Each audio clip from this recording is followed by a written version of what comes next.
My name is Sanjeev Krishnan. I'm with S2G Ventures. I'm Chief Investment Officer and Managing Director. We are a venture capital fund. We invest in ag tech and food tech companies across the US and the world. I think as a food and ag ecosystem, it's going through tremendous change. The US food system is a $1.2 trillion system, and the consumer is fundamentally starting to change it.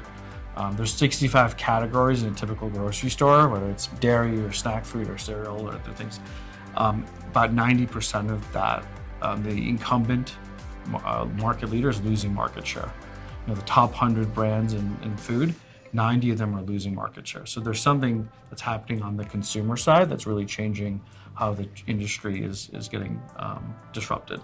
I think the challenge is how do you take that disruption and scale it? And a lot of that we think is on the supply chain side. So I think that's, how do you create a better outcome for farmers, better outcome for consumers, and push really affordability as the next leg of this sort of consumer revolution that's happening in the food sector. I think the other thing that's a challenge is the sector is a $1.2 trillion sector again, but the dedicated risk capital is probably $1 billion or so. So it's severely undercapitalized to really make that change. So another thing we spend a lot of time is how do we get more investors into the sector to invest alongside us, because our entrepreneurs, as they scale, they actually require more capital typically in order to hit their milestones as a business. The third thing is I think we're living in such a more complex world. I never thought sort of geopolitics and Chinese trade would have an impact on our portfolio companies. And you're seeing sort of market forces that are beyond geopolitical forces, beyond the food and ag sector impacting the sector.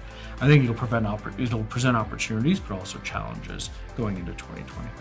So actually the best advice I got was actually not business advice, but just sort of strategic advice. It's really sort of, there's this frame that Henry Kissinger uses called constructive ambiguity. And a lot of what we do is try to predict the future. In order to do that, we're always wrong or often wrong. And so the idea is you build a portfolio, and there's a lot of ambiguity about the future.